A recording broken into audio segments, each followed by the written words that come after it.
ការឈឺចាប់ខ្លះអាចព្រានឲ្យយើងខ្លាចទៅជាមនុស្សរឹងមាំតែការឈឺចាប់ខ្លះទៀតអាចធ្វើឲ្យយើងខ្លាចទៅជាមនុស្សទន់ជ្រាយមនុស្សបាក់ទឹកចិត្តក៏គ្មានណាគេម្នាក់ចង់ស្គាល់រសជាតិឈឺចាប់ចង់ភ្លក់រសជាតិឈឺចាប់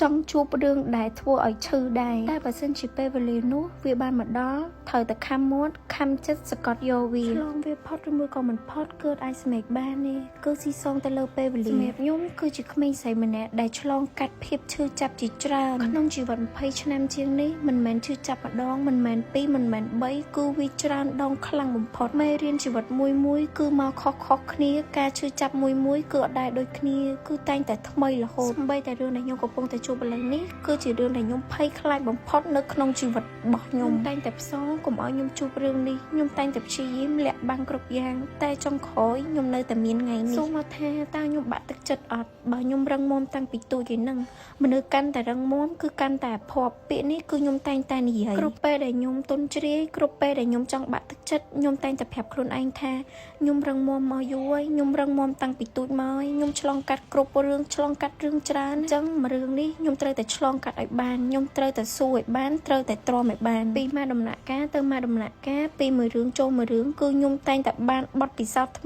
មីកាន់តែស្គាល់ពីមេរៀនជីវិតថ្មីហើយក៏បង្រៀនឲ្យខ្ញុំស្គាល់ពីសង្គមមួយនេះឲ្យកាន់តែច្បាស់ខ្ញុំធ្លាប់ខុសធ្លាប់មានគេស្អប់ទោះបីជារឿងនេះខ្ញុំជាជនរងគ្រោះបែបណាក៏ដោយក៏នៅតែមានអ្នកជន់ក៏នៅតែមានអ្នកស្អប់ខ្ញុំគ្រាន់តែចង់សួរមកម៉ាត់ថាបើសិនជារឿងនោះធ្លាក់ទៅលើអ្នកទាំងអស់គ្នាវិញតើអ្នកទាំងអស់គ្នាសម្រក់ទឹកភ្នែកឬមួយក៏អត់ការសម្រក់ទឹកភ្នែកមិនមែនជាភាពទន់ជ្រាយទេតែការសម្រក់ទឹកភ្នែកគឺជាការធ្វើឲ្យយើងធូរស្បើយមួយកម្រិតដែរពេលខ្លះខ្ញុំអត់ចង់យំទេតែនៅពេលដែលខ្ញុំយំហើយគឺធ្វើឲ្យខ្ញុំបានធូរខ្លះខ្ញុំចង់ប្រាប់ថា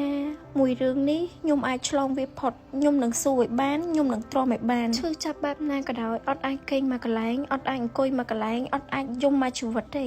យំបានយំមួយពេលយំឲ្យធូរយំឲ្យអស់ពីចិត្តនៅពេលដែលយំហើយត្រូវងើបមកបំពេញការងារធ្វើការងារធម្មតាខ្ញុំមិនមែនខ្លួនមួយខ្ញុំមិនមែននៅម្នាក់ឯងខ្ញុំមានម៉ាក់មានប្អូនខ្ញុំដែលត្រូវចិញ្ចឹមទោះបីខ្ញុំពិបាកមិនក៏ដោយខ្ញុំត្រូវទៅស៊ូងើបមកធ្វើការដូចពេលនេះក៏ជាការងារមួយរបស់ខ្ញុំដែរងើបមកលុបមុខឲ្យស្អាតធ្វើខ្លួនឲ្យស្អាតផ្នែកជោគខ្នើយជោគថ្ពាល់មិនក៏ដោយបងប្អូនប៉ុន្តែខ្ញុំនៅតែងើបមកធ្វើខ្លួនអញ្ចឹង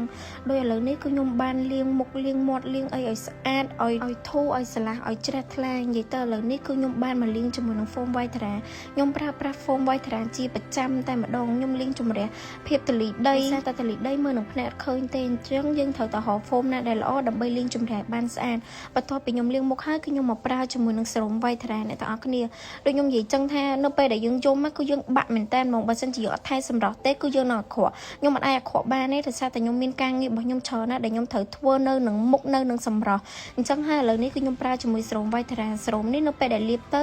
គឺជួយធ្វើឲ្យស្បែកមុខរបស់យើងភ្លឺថ្លាចេញពីខាងក្នុងជួយបំបត្តិរោលជាពិសេសគឺធ្វើឲ្យមុខរបស់យើងមានសំណើមនិងភ្លឺថ្លាតឹងមាត់រលោងតែម្ដងខ្ញុំប្រើ serum ហើយគឺខ្ញុំប្រើជាមួយនឹង night cream ដូចគ្នា night cream នេះនៅពេលដែលលាបទៅគឺជួយបំបត្តិមុនតូចមុនធំមុនកាំបំបត្តិទាំងអស់ហើយធ្វើឲ្យមុខរបស់យើងសចេញពីខាងក្នុងតែម្ដងជាពិសេសគឺជួយការពារកុំឲ្យមុខយើងឡើងមុនដែរអ្នកដែលមានស្បែកមុខស្ដើងក៏អាចប្រើប្រាស់បានដែរដោយសារតែ night cream នេះគឺអត់មានជាតិកាត់ទេណាអញ្ចឹងខ្ញុំសូមណែនាំជាមួយនឹងឈុតមុខ white Thera នេះទៅកាន់បងប្អូនដោយសារតែខ្ញុំប្រើជាមួយនឹងឈុតមុខនេះជាប្រចាំតាំងពីខ្ញុំប្រើមកគឺស្បែករបស់ខ្ញុំគឺគីឡូចាំងតែម្ដងនិយាយទៅគឺខ្ញុំស្រឡាញ់មែនតើហើយស្បែករបស់ខ្ញុំដូច baby fresh ចឹងនិយាយទៅគឺខ្ញុំស្រឡាញ់ជាមួយនឹង night cream ជាមួយនឹងឈុតមុខ white Thera ហ្មងអញ្ចឹងអ្នកដែលចង់បានឈុតមុខ white Thera គឺអាចតាក់ទងទៅ page white Thera Cambodia បានហើយខ្ញុំក៏សូមលើកទឹកចិត្តទៅកាន់អ្នកដែលគាត់កំពុងតែបាក់ទឹកចិត្តឥឡូវនេះស៊ូឡើងណាធំឲ្យបានឆ្លងវាឲ្យផុត